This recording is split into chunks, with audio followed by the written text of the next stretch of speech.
أما بعد فقد قال الله عز وجل في كتابه العزيز لا يسأم الإنسان من دعاء الخير وإن مسه الشر فيئوس قنوط. وعن ابن عباس رضي الله تعالى عنه قال سئل رسول الله صلى الله عليه وسلم عن الكبائر فقال الإشراك بالله والإياس من روح الله والقنوط من رحمة الله او كما قال النبي صلی اللہ علیہ وسلم.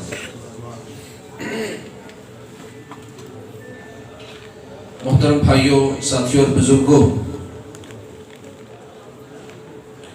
قرآن مجید میں اللہ تعالیٰ فرماتے ہیں کہ انسان کی فطرت یہ ہے کہ وہ خیر کی دعائیں مانگتا تھکتا نہیں ہے اور ہر وقت یہی چاہتا ہے کہ مجھے ہر طرف سے خیر ملے، بھلائی ملے، کوئی تنگی، کوئی پریشانی نہ آئے. حالانکہ یہ انسان اس بات کو سمجھ نہیں پایا کہ یہ اللہ کی طرف سے آزمائش بھی اس انسان کی بہتری کے لیے ہی آتی ہے. مَن يُرِدِ اللَّهُ بِهِ خَيْرًا يُصِبْ مِنْهُ. رسول اللہ صلی اللہ علیہ وسلم نے ارشاد فرمایا، صحیح بخاری کی حدیث ہے، اللہ کسی بندے سے بھلائی کا ارادہ کرتا ہے تو اس کو کسی آزمائش میں ڈال دیتا ہے. اب انسان سوچتا ہے کہ آزمائش میں کیا بھلائی ہے. ان عظم الجزاء ما عظم البلاء وان اللہ اذا احب قوما ابتلاهم. رسول کریم صلی اللہ علیہ وسلم نے ارشاد فرمایا کہ بڑے بڑے اجر و ثواب اللہ بڑی بڑی آزمائشوں کے بعد دیتا ہے، اور اللہ جب کسی قوم کو محبوب بنانا چاہتا ہے تو اس پر آزمائش نازل کرتا ہے. ہم اپنے محبوب کے بارے میں یہی سوچتے ہیں یہ سہولت میں رہے، اس کو کوئی پریشانی نہ آئے، اس کو خوشیاں نصیب ہوں. لیکن کبھی آپ نے دیکھا جس کی آپ خوشیاں دیکھنا چاہتے ہیں اس کو آپ رات 1-1 بجے 2-2 بجے تک جگاتے ہیں، محنت کرو، پڑھو، صبح کی نماز کے وقت اٹھا دیتے ہیں، کل تمہارا پیپر ہے. اللہ کریم جسے محبوب بناتے ہیں اس پر آزمائش نازل کرتے ہیں. اس کی وجہ بھی رسول اللہ صلی اللہ علیہ وسلم نے بیان فرمائی ہے. فرمایا ان اللہ اذا كتب لعبده عنده منزلة في الجنة فلم يبلغها بعمله ابتلاه اللہ. اللہ جب کسی بندے کا جنت میں اعلیٰ مقام لکھ دیتے ہیں، اس کو جنت الفردوس دینی ہے، اس کو بڑی جنت دینی ہے، انسان جب عملوں کے ذریعے اس جنت تک نہیں پہنچ پاتا، ابتلاہ اللہ، اللہ دنیا کی کوئی آزمائش اس پر نازل کر کے اس کو جنت کا وہ اعلیٰ مقام نصیب فرما دیتے ہیں.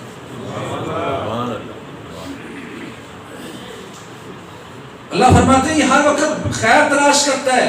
وَإِن مَسَّهُ الشَّرُّ فَيَئُوسٌ قَنُوطٌ. اگر اس کو کبھی کوئی تکلیف آ جائے تو یہ بہت زیادہ مایوس ہو جاتا ہے اور بہت زیادہ نا امید ہو جاتا ہے.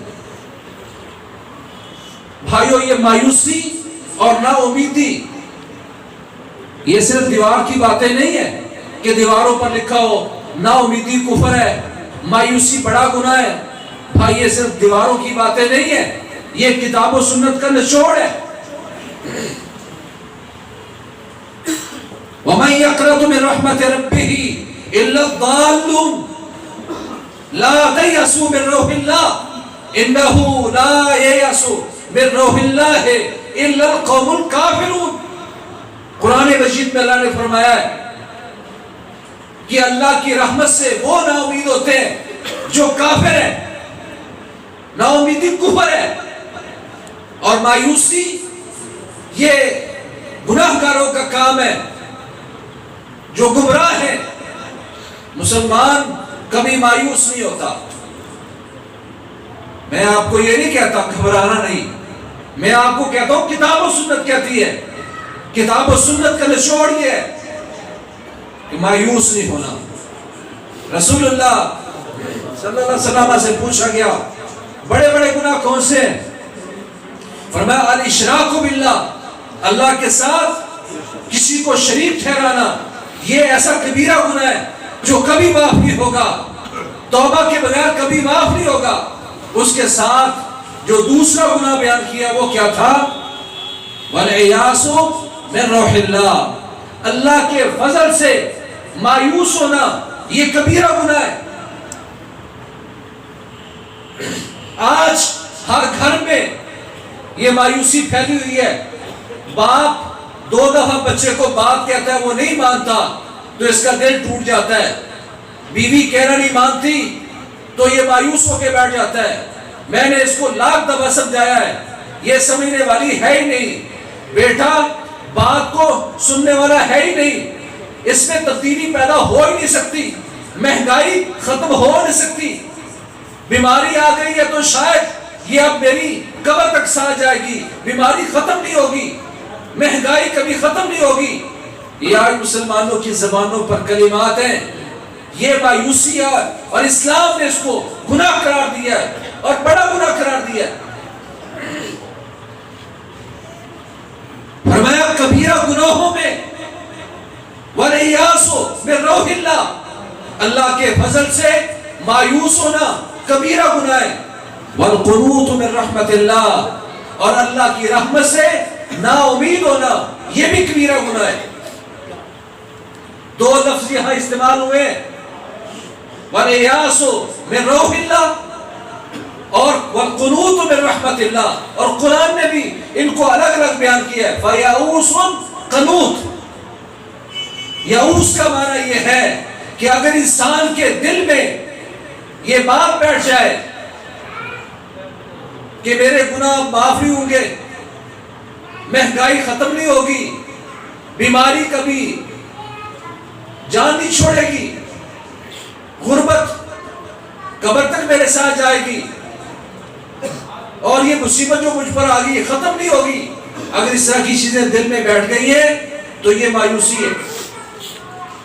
اور اگر یہ چیزیں دل سے نکل کر اس کی زبان پر آ جائے، باڈی لینگویج سے پتہ چلے کہ یہ بندہ گر گیا ہے، تو پھر یہ نا امیدی ہوتی ہے۔ اور یہ آج باتیں دل سے نکل کر زبان پر آ گئی ہیں، صبح سے لے کر اب تک کتنی خبریں آپ سن کے آئیں گے، کتنی خبریں پڑھ کے آئے ہوں گے، کتنی مجلسوں میں بیٹھ کے آپ آئے ہوں گے جن لوگوں نے آپ کو سوائے مایوسی کے اور نا امیدی کے کوئی میسج نہیں دیا ہوگا۔ اسلام کہتا ہے مسلمان کبھی مایوس نہیں ہوتا، المؤمن القوی خیر واحب الی اللہ من المؤمن الضعیف وفی کل خیر احرص علی ما ينفعک واستعن باللہ ولا تعجز۔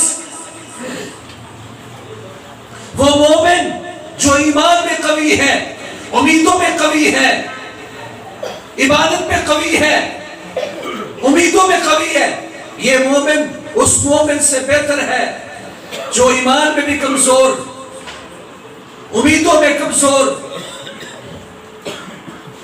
ایمان کی وجہ سے کمزور مومن میں بھی خیر موجود ہے، پر بہتر وہ مومن ہے جو قوی ہے، جو خود پر امید ہے اور امت کو امید پر کھڑا کرتا ہے۔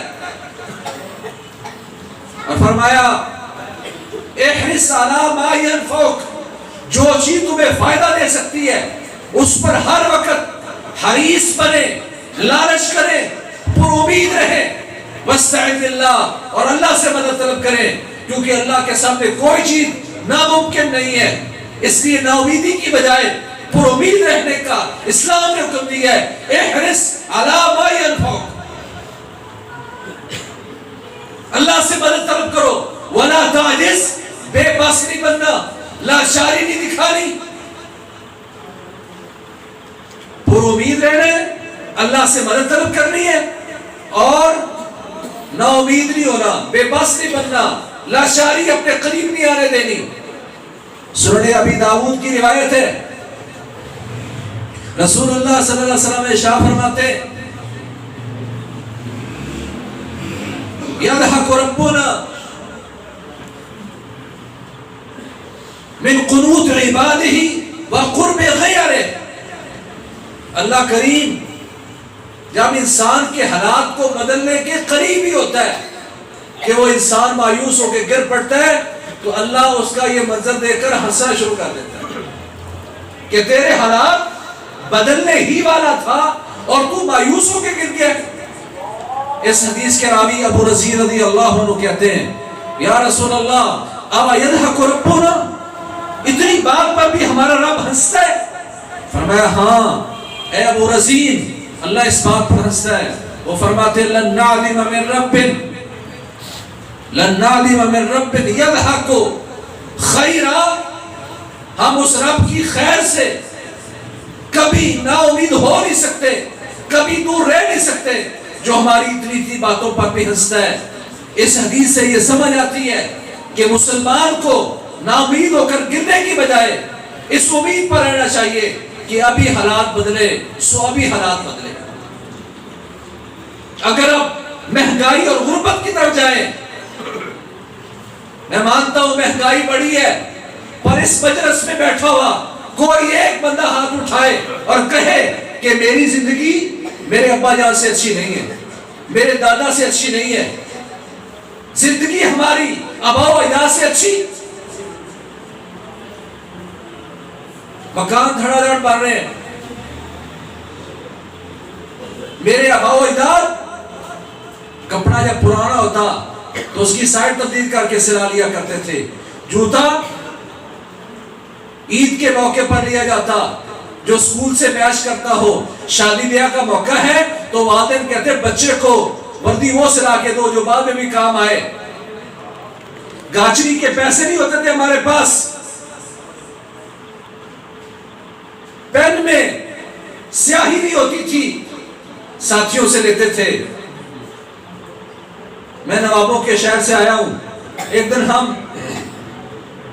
نور محل گھومنے گئے، سردیوں کا موسم تھا. میں نے اس نواب کے کپڑے وہاں لٹکے ہوئے دیکھے جو سونے کی کرسی پر بیٹھا کرتا تھا. میں نے اس کا لباس دیکھا. پھر اس مجلس میں آنے والے، اس نور محل میں آنے والے لوگ، میں نے ان کے کپڑوں کو دیکھا. قسم اللہ کی پورے محل میں ایک بندہ نہیں ملا جس کا لباس اس وقت کے نواب سے اچھا نہ ہو. اور ہم مایوسی میں گرے ہوئے. ہمارے آبا و اجداد نے اس طرح کا پنکھا نہیں دیکھا تھا، اس طرح کا لباس نہیں وہ پہنا کرتے تھے. اچھی زندگی بسر کرتے ہیں، بہت اچھے وقت میں ہم پیدا کیے گئے ہیں، پر مایوسی ہر طرف ہے. پیارے پیغمبر فرماتے ہیں من اصبح منکم آمنا فی سبہ معافا فی جسدہ عنده قوت یومہ فکأنما حیزت له الدنیا بحذافیرها. کہ جس بندے نے اپنے گھر میں امن کے ساتھ صبح کی، اللہ نے اس کو جسم میں تندرستی دی، عنده قوت یومہ، اور اس بندے کے گھر میں شام تک کا کھانا ہو، شام تک کا.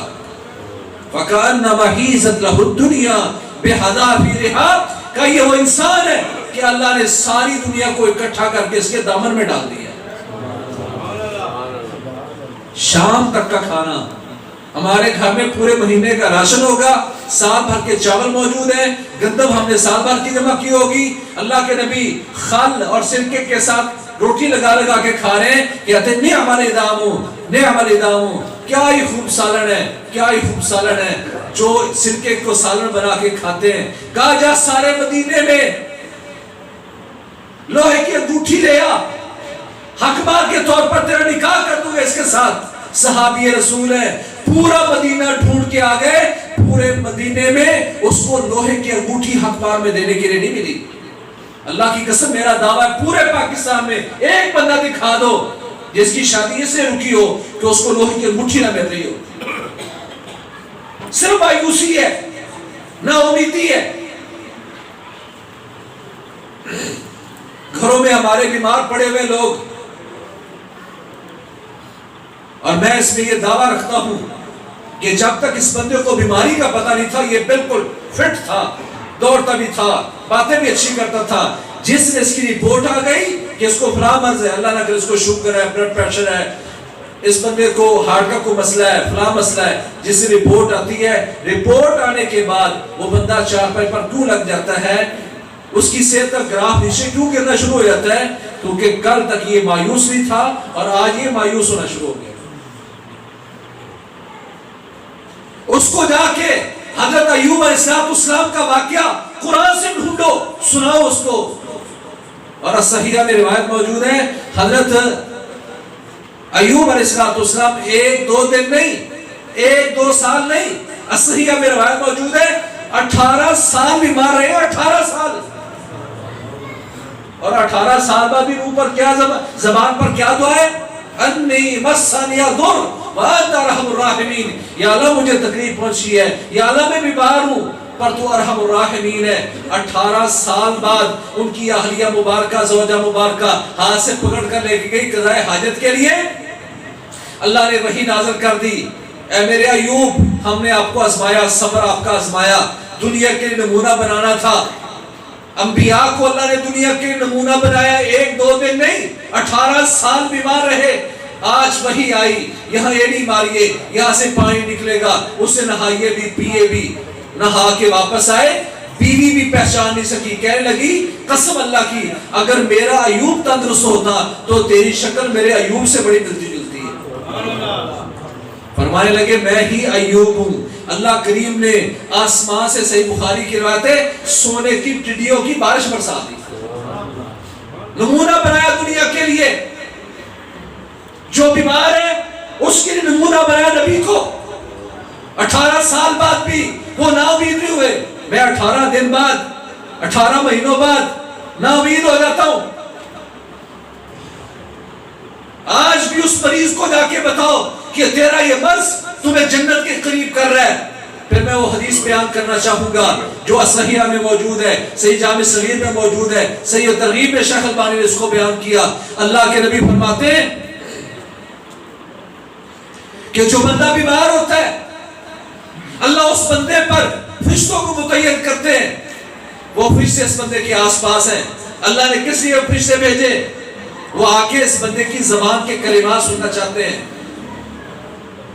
حدیث قدسی اگر میں بیان کرنے جا رہا ہوں، یہ انسان بیمار ہوتا ہے، کہتا ہے اللہ کا شکر ہے، اللہ کریم نے مجھے اس بیماری میں حوصلہ دیا ہے، صبر دیا ہے، اس اللہ کے فیصلے پر راضی رہنے کی توفیق بخشی ہے، میں اللہ کا شکریہ ادا کرتا ہوں کہ میں تو عصمت میں مبتلا ہوں، فلاں بندہ تو اس کو اٹھانے والا بھی کوئی نہیں ہے، وہ تو بیچارہ، میں تو اللہ کا شکر خود واش روم جاتا ہوں، میں کسی کا وہ اپنا موازنہ اس بندے سے کرتا ہے جو اس سے زیادہ بیمار ہے اور شکر کرتا ہے۔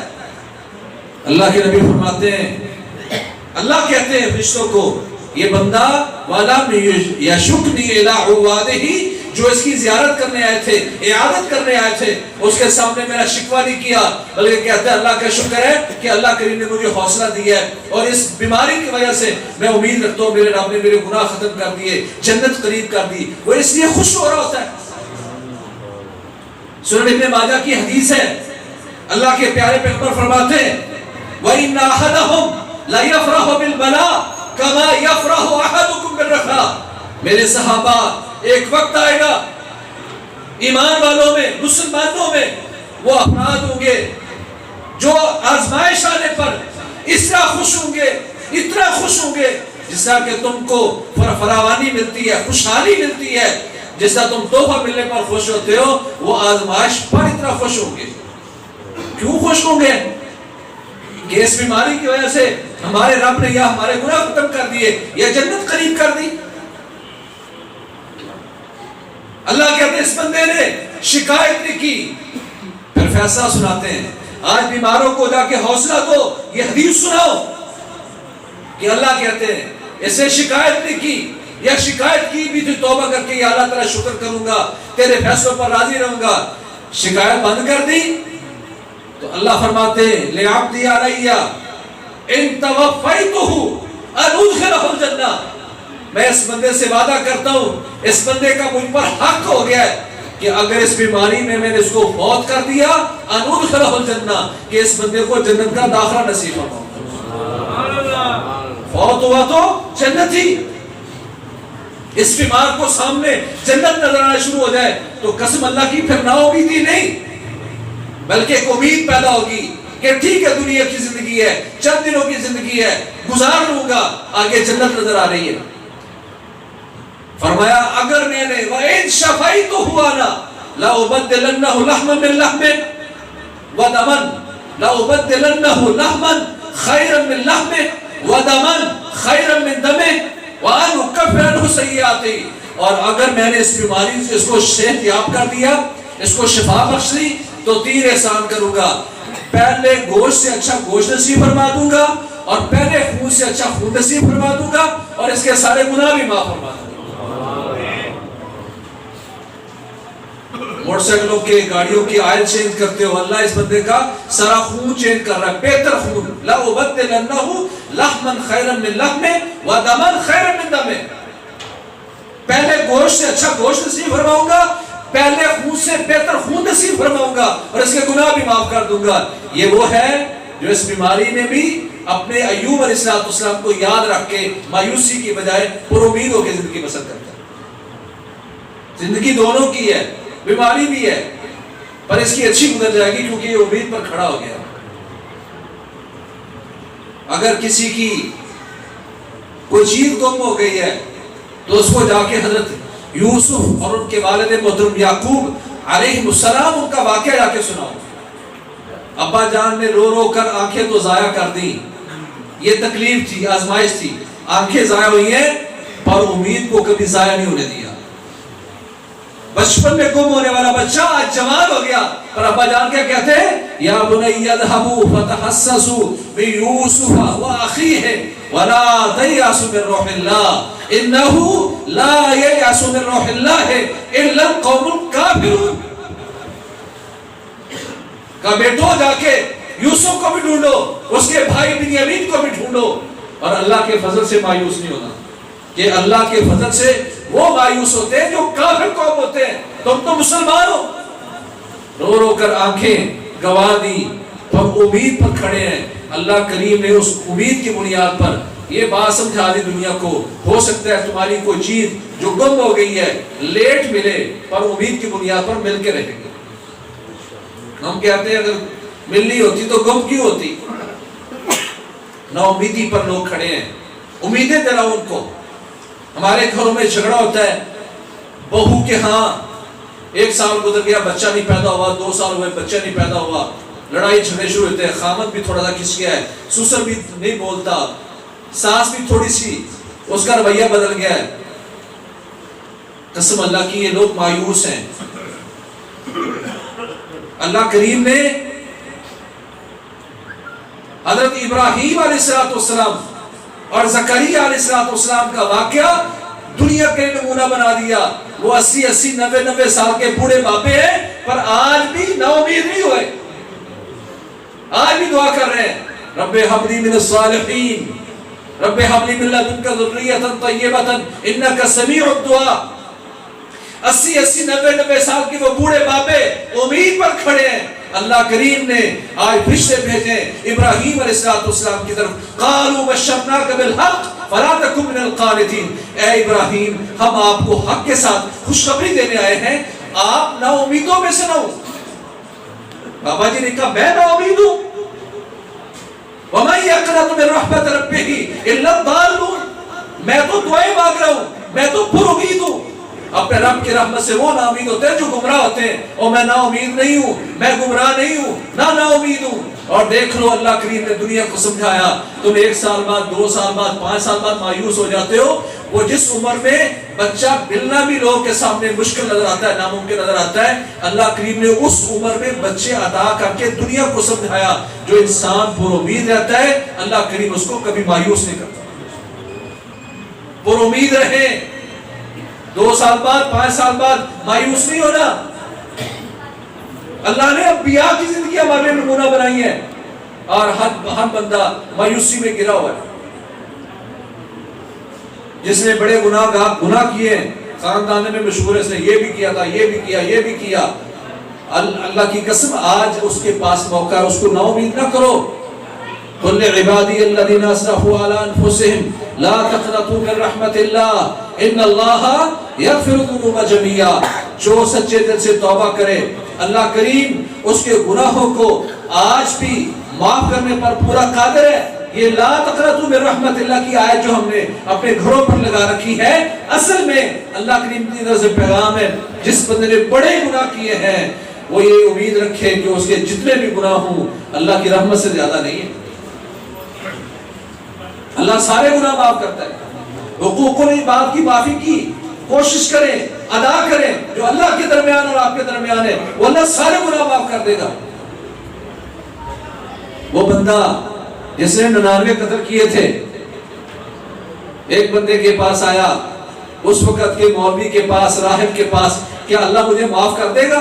اس نے کہا توبہ توبہ، 99 قتل تو نے کیے ہیں، اللہ تمہیں کیسے معاف کرے گا؟ اللہ نے تمہیں معاف نہیں کرنا. اس کو جو غصہ آیا اس نے اس کی گردن بھی اتار دی اور سینچری پوری کر دی. پھر دل میں خوف پیدا ہوا، اللہ نے پکڑ لیا تو کیا جواب دوں گا؟ کسی بندے سے پوچھا کیا اللہ مجھے معاف کرے گا؟ کہا کیوں اللہ معاف نہیں کرے گا؟ یقیناً اللہ تمہیں معاف کرے گا. توبہ کرو سچے دل سے، ماحول بدلو، فلاں علاقے کی طرف چلے جاؤ. اس علاقے کی طرف نکلا تھا، راستے میں تھا، موت آ گئی، فرشتوں کا جھگڑا ہو گیا، کچھ کہتے جنت لے جائیں گے، کچھ کہتے جہنم لے جائیں گے. اللہ نے وحی کی جھگڑو نہ، زمین باپ لو. زمین کو حکم دیا جس طرف سے آ رہا تھا تو دور ہو جا، جس طرف جا رہا تھا اس کو قریب ہو جا. جب زمین باپی گئی تو ایک بارش صرف زیادہ نکلی اس طرف سے جو فاصلہ طے کر کے آیا تھا. رب کائنات نے اس کو بخش کر جنت کا داخلہ نصیب فرما دیا. جس نے مایوسی کا نتیجہ کیا، اس نے مایوس کیا، مایوسی کا نتیجہ قتل، مایوسی کا نتیجہ گناہ اور امید کا نتیجہ جنت. لوگوں کو امید پر کھڑا کریں. ان اللہ یغفر الذنوب جميعا، اللہ سارے گناہ معاف کر دیتا ہے. 100 بندے کے قاتل کو اب یہاں دیکھیں، یا یہ بات سمجھ آتی ہے اس میں حقوق العباد بھی تھے، لیکن جو فوت ہو گئے ان سے معافی کیسے مانگنی ہے؟ ہمارے کچھ لوگ کہتے ہیں ابا سے بڑی زیادتی کی تھی. اللہ کی قسم آج بھی سچے دل سے توبہ کرو اللہ سے، اور ان کے بارے میں ان سے اللہ سے توبہ کرو، ان کے حق میں دعا کرو. اللہ تعالیٰ انشاءاللہ آج جن سے آپ کی توبہ معافی مانگنا ممکن نہیں رہی، اگر آپ کی توبہ میں سچائی موجود ہے تو اللہ وہ بھی معاف کرے گا. البتہ جن سے آپ معافی مانگ سکتے ہیں ان سے دنیا میں معافی مانگنی ہوگی. جتنی بڑی مصیبت میں پھنسے ہوئے ہیں، میں بس اختصاراً عرض کر رہا ہوں، جتنی بڑی مصیبت میں پھنسے ہوئے ہیں، اگر آپ مصیبت میں ہیں تو حضرت یونس علیہ السلام کا واقعہ دیکھو. مچھلی کے پیٹ میں دعا مانگی، لا الہ الا انت سبحانک انی کنت من الظالمین. اتنی بڑی مصیبت میں تھے، اللہ تعالیٰ سے مایوس ہوئے، توبہ کی، اللہ سے معافی مانگی. اللہ کریم نے ان کو مچھلی کے پیٹ سے، سمندر سے باہر بھی نکالا اور قوم کی طرف بھیجا جو قوم مومن بھی بن چکی تھی. اتنی بڑی مصیبت میں جو غار میں پھنسے ہوئے لوگ ہیں، کبھی ان کا واقعہ آپ نے سنا؟ 3 بندے غار میں پھنسے ہوئے ہیں، ہوا، پانی، روشنی، ہر چیز دنیا سے ڈسکنیکٹ ہے. فون نہیں کرتے کسی کو کہ فلاں جگہ پھنسے، کرین لاؤ ہمیں نکال دو. سامنے چٹان آئی ہوئی ہے. اللہ کریم نے ان تینوں لوگوں کو زندگی بخش کے دنیا کے حکم سے دیا ہے. جو جن کی موت یقینی تھی وہ اللہ کی رحمت سے پر امید رہے تو اللہ کریم نے ان کو بھی زندگی بخش دی. لوگوں کو امید پر کھڑا کریں. اللہ کریم ہمیں، ہماری اولادوں کو، ہمارے گھر والوں کو، مسلمانوں کو، اہل پاکستان بالخصوص اور باقی مسلمانوں ممالک کو اللہ کریم ہر وقت اپنی رحمت کے ساتھ امید پر جڑے رہنے کے اللہ توفیق نصیب فرمائے. سبحانک اللہم و بحمدک.